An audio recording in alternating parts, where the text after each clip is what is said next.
कैसे हैं दोस्तों।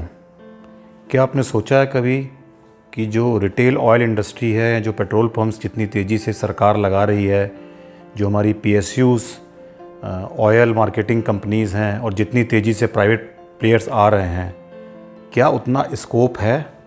क्या इसमें एक फाइनेंशियल वायबिलिटी है हमारी? क्या हमें ब्रेक इवन पॉइंट किसी पेट्रोल पंप लगाने वाले को मिलता है? इतनी वैल्यूएबल ज़मीन हम अपनी देते हैं। कहीं कहीं तो अर्बन एरियाज़ में मेरे साथ बहुत सारे लोग पूछते हैं, या मैं बहुत सारी जब मैं पेट्रोल पंप के लिए वैल्यूएशंस की रिपोर्ट्स बनाता हूँ तो ये मुझे मेरे दिमाग में खुद ये क्वेश्चन आता है कि इतनी वैल्यूएबल ज़मीन having a lot of very good commercial potentials ये पेट्रोल पंप को दे रहे हैं, इसमें क्या इनको इतना बेनिफिट मिलेगा? क्या इतना रिटर्न ऑफ इन्वेस्टमेंट मिलेगा? क्या इतना इसमें प्रॉफिट है? क्या हम एक एवरेज 12 के 15% जो एक रिटेल आउटलेट में जो प्रॉफिट होता है, क्या हम उससे कई गुना ऊपर जा पाएंगे? तो बहुत सारे क्वेश्चंस हैं दोस्तों। ये क्वेश्चंस मैं आज क्यों रेज़ कर रहा हूँ? क्योंकि मुझे बहुत सारे इस पे इनपुट्स आ रहे हैं। आप लोग बहुत सारे कमेंट्स कर रहे हैं। कुछ लोग एक्सपेंडिचर पूछ रहे हैं, कुछ लोग कह रहे हैं कितना रिटर्न आएगा, कुछ लोग कह रहे हैं कि बहुत सारा खर्चा हो रहा है इस प्रोसेस में, तो क्या इसका रिटर्न है कि नहीं। तो ये वीडियो पे मैं इसी गहन मुद्दे में आपके साथ डिस्कशन करना चाहता हूँ। क्या वाकई में जितने एफ़र्ट्स 2-2.5 साल के एफ़र्ट्स जो आप करते हैं एलओआई लेने में, फिर पेट्रोल पंप लगाने में, उसके बाद जो हमारे रनिंग एक्सपेंडिचर्स होते हैं उसमें, उसके बाद क्या हमारा रिटर्न हमारे इस प्रोजेक्ट को, हमारे इस बिज़नेस को वायबल बनाता है?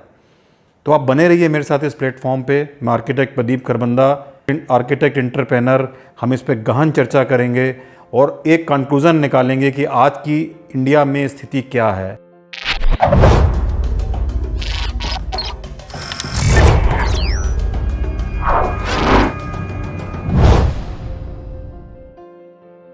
ये क्वेश्चन इसलिए आया है दोस्तों क्योंकि जो हमारी PSUs oil marketing OMCs oil marketing companies हैं, वो अराउंड 70,000 रिटेल आउटलेट्स जो कि एडवर्टीज़मेंट नवंबर 2018 में निकला था, उनको ऐड करने के अपने प्रोसेस में है। वो प्रोसेस चल रहा है। ड्यू टू कोविड ज़रूर उसमें डिले हुआ है, और नई नेशनल हाईवे की जो नई पॉलिसी आई हैं, पीडब्ल्यूडी की जो नई पॉलिसी आई है, उसके बाद कुछ ऑयल मार्केटिंग कंपनीज़ अपनी पॉलिसी में भी चेंज कर रही हैं और दोबारा एलईसी करा रही हैं, सो दैट कि एक पेट्रोल पंप को लगाने से पहले उसका एग्जैक्ट कंप्लायंस का इवैल्यूएशन किया जा सके। तो सवाल दोस्तों वहीं का वहीं है कि क्या पंप लगाना वायबल है इस परिस्थिति में, जब ऑयल मार्केटिंग कंपनीज़ बहुत सारे पंप्स को ऐड कर रही है, एक नेटवर्क बढ़ाने के उसमें है, और जो हमारे प्राइवेट प्लेयर्स हैं जिसकी मैंने एक पुरानी वीडियो में भी जिक्र किया था, जियो ने बीपी के साथ टाई अप कर लिया है। अराउंड 4500 से 5000 उनका एक रिटेल आउटलेट लगाने का अपना एक नेटवर्क का प्रोग्राम चल रहा है, दोनों के जेवी में टाई अप में। नायरा एनर्जी जो है वो अपने आप में, जो नायरा एनर्जी जो कि SRI लिमिटेड कन्वर्ट होकर जो नायरा एनर्जी में कन्वर्ट हो गई है या टेक ओवर कर लिया गया दूसरी लैंग्वेज में बोलिए, तो क्या वो जो हमारे 2,500-3,000 और पंप्स लगा रही है, ये भी नेटवर्क में ऐड हो रहा है।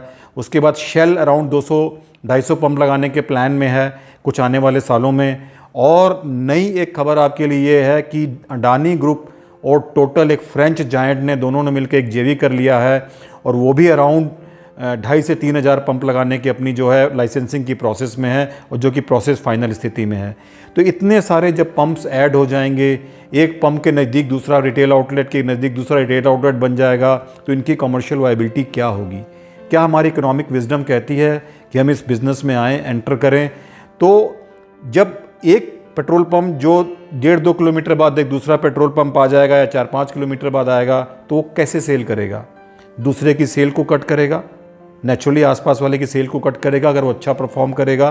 प्लस हाईवे पे ट्रैफिक बढ़ना चाहिए, तब उनकी नेचुरली सेल बढ़ेगी। पर दोस्तों इसमें बड़ी विडंबना है। अभी आपने सुना होगा कुछ दिन पहले हमारी जो पेट्रोलियम मिनिस्टर्स को एक जो है हमारी जो पावर मिनिस्ट्री है, उसने एक जॉइंट डिस्कशंस में एक बात कही है कि जितने भी हमारे पेट्रोल पंप्स हैं इंडिया में, उसमें आप जो है प्रोविज़न करिए कि हमें जो है ईवी चार्जिंग के पॉइंट बनाने हैं, इलेक्ट्रिकल व्हीकल चार्जिंग के पॉइंट का प्रोविज़न करना है, जिसमें मिनिमम एक कम से कम हर रिटेल आउटलेट में प्रोविज़न करिए।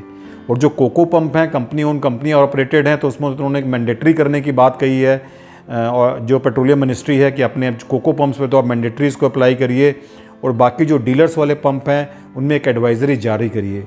तो सिचुएशन ये है कि एक तरफ सीएनजी आ रही है तेज़ी से, लोग सीएनजी की तरफ जा रहे हैं, क्योंकि लोअर कास्ट वो हमारी जो है पेट्रोल की सेल को अफेक्ट कर रही है। दूसरी तरफ मैंने पहले वीडियो में बताया था एलएनजी आ रही है, जो हमारे हैवी ट्रैफिक को और लॉन्ग ट्रैफिक को जो है वो बाद की सेल में इफ़ेक्ट करेगी, और जिससे डीज़ल की सेल पर थोड़ा अफेक्ट होने के उसमें जो है अफेक्ट होने के चांसेस हैं। तो आज की डेट में दोस्तों हमारी जो डीज़ल और पेट्रोल की सेल है वो हर तरीके से अफेक्टेड होगी due to entry of CNG, LNG and electrical vehicles. तो क्या लगता है, मुझे लगता है दोस्तों कि जब कोई पेट्रोल पंप अराउंड 130 KL के करीब मंथली सेल करता है, 130 KL पर मंथ अगर सेल करता है तो उसकी थोड़ी इकोनॉमिक वायबिलिटी बनी रहती है। अगर उससे कम आता है तो उसकी थोड़ी इकोनॉमिक वायबिलिटी कम हो जाती है। अगर मैं इंडिया में थोड़ा सा देखूं और थोड़ा सा मैं इसको स्टडी करूं, रिसर्च करूं, तो मुझे लगता है 150 KL पर मंथ का एक एवरेज है जो हमारी PSUs की जो रिटेल ऑयल मार्केटिंग कंपनीज है इनका। और अगर मैं दूसरी कंपनियों को देखता हूँ, चाहे वो मैं रिलायंस को देखूँ, शेल को देखूँ या नायरा को देखूँ, तो इनका एक एवरेज आता है अराउंड 250 से 300 KL पर मंथ का। इनका जो एवरेज सेल का है वो हमारी PSUs ऑयल मार्केटिंग कंपनी से एवरेज ज़्यादा है। ऐसा क्यों है? बिकॉज जो इनका कंसंट्रेशन है वो अर्बन एरियाज़ में और नेशनल हाईवे पे ज़्यादा है। They are very particular about their construction of their retail outlet. Their retail outlet are costlier, उनके प्रोविज़न कॉस्टली हैं, उनके लैंड के मानक जो हैं वो ज़्यादा सख्त हैं इन कंपेरिजन टू PSUs। क्योंकि PSUs का ऑब्जेक्टिव एक सोशल भी है, इनको रूरल एरियाज़ में भी पेट्रोल पंप खोलने पड़ते हैं along with national highways and urban areas, तो इसलिए इनकी सेल थोड़ी वहाँ पे गिर जाती है। बट दोनों के ऑब्जेक्टिव अलग अलग हैं। उनका ऑब्जेक्टिव प्योर प्रॉफिट है, इनका ऑब्जेक्टिव जो है वो एक सर्विस अप्रोच के साथ प्रॉफिट है, because ultimately both of them have to survive. इसमें अगर मैं बात करूँ तो नायरा एनर्जी के जो सेल के फिगर हैं वो PSU से भी कम है, अराउंड 150 KL से भी कम है, which comes around 90 KL per month के करीब आती है। और नायरा एनर्जी के बहुत सारे पेट्रोल पंप्स बंद भी हो रहे हैं, बट नायरा एनर्जी आगे एक्सपेंशन को भी प्लान कर रही है। तो this is a really irony की क्या स्थिति बन रही है।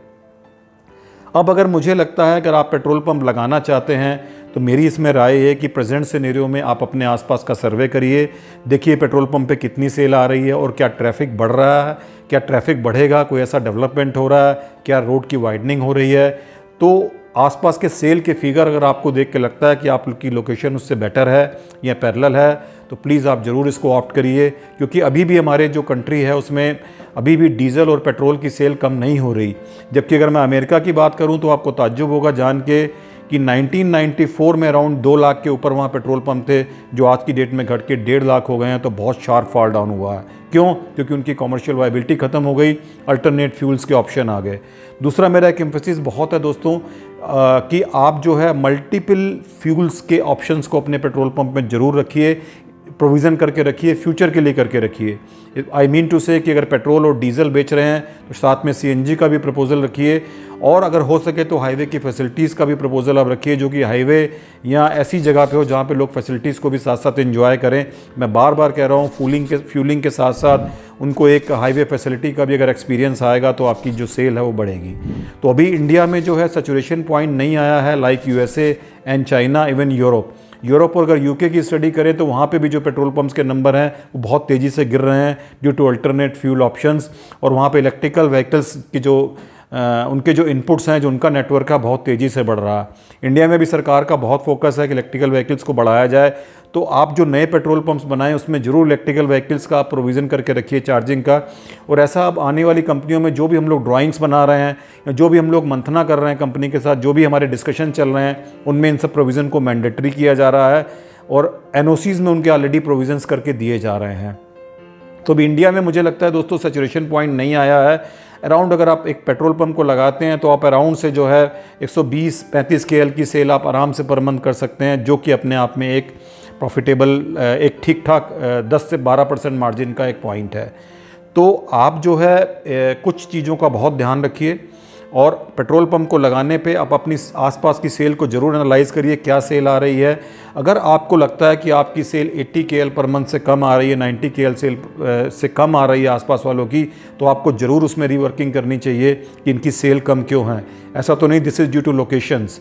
इसमें मैं एक पॉइंट ऐड करना चाहूँगा कि हमारे जो ट्रांसपोर्ट मिनिस्टर हैं श्री नितिन गडकरी जी, उन्होंने एक स्टेटमेंट दिया है कुछ दिन पहले कि आने वाले 3-4-5 सालों में हमारे जो हाईवेज़ का, जो रोड्स का नेटवर्क है इंडिया में, वो at par with Europe's country हो जाएगा।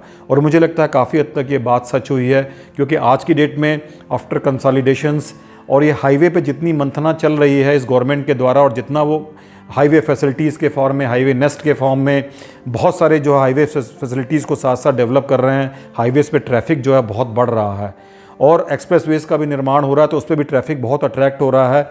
तो प्राइवेट मूवमेंट एंड जो गवर्नमेंट का जो एक थोड़ा सा जो हमारा इस समय जो गवर्नमेंट उस पर ट्रैफिक मूवमेंट होता था कि लोग बाय रोड ट्रैवल करना ज़्यादा प्रेफर कर रहे हैं इन कंपेरिजन टू डैट, तो मुझे लगता है कि वो ट्रैफिक का भी एडवांटेज मिलेगा।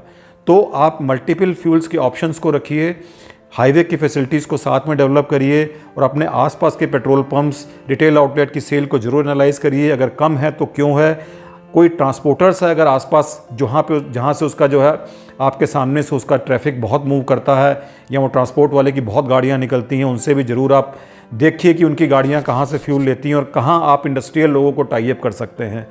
तो आज की डेट में ये बहुत इंपॉर्टेंट है कि आप कमर्शियल वायबिलिटी का एक इकोनॉमिकल ब्रेकडाउन पॉइंट का ज़रूर ध्यान रखिए। आप तभी इन्वेस्टमेंट करिए जब आप सेल के साथ साथ कुछ अर्न कर सकते हैं। ऐसा ना हो कि आप लॉस में बिजनेस चलाएं और आपका पेट्रोल पंप बंद होने के कगार पे आ जाए। ये वीडियो बहुत इंपॉर्टेंट है दोस्तों, इसको लाइक करिए, शेयर करिए। मैंने जो पॉइंट रेज़ किए हैं आपको देखने में हल्के लग रहे हैं, बट वो हल्के हैं नहीं, क्योंकि आने वाले समय में जब हमारा सिनेरियो चेंज हो रहा है, पेट्रोल पंप्स ऐड हो रहे हैं, सीएनजी पे स्विच ओवर कर रहे हैं, एलएनजी एंटर कर रही है, इलेक्ट्रिकल व्हीकल के लाने की बात बिल्कुल कंफर्म हो चुकी है। ये पॉइंट बहुत मायने रखता है आपके लिए। इस वीडियो को ज़रूर लाइक करिए, सब्सक्राइब करिए, इस चैनल को दूसरों को शेयर करिए, और ये बहुत इंपॉर्टेंट है कि आप इसका एनालिसिस ज़रूर करिए। Thank you very much.